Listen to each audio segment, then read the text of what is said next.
ओम नमस्ते जी। संक्रांति के दिन में कई लोग पितरों को तर्पण कराते हैं। इस संदर्भ में मैं एक बात कहना चाहती हूँ। मुझे आजकल देवालय में अन्न प्रसाद ग्रहण करते समय एक अद्भुत अनुभव हो रही है।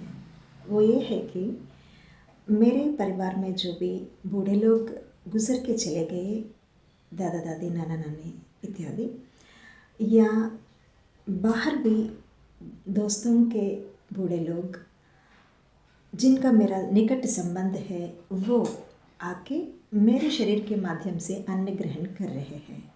इसका अर्थ मुझे ये प्रतीत हो रही है कि या तो ये देवी देवता इनके भी आराध्य हैं, या फिर उनके परिवारजनों से इतना तृप्ति नहीं मिला, इसलिए दैवीय संबंधित आहार ग्रहण करना चाहते हैं, तृप्त होना चाहते हैं। ये विचारणीय बात है।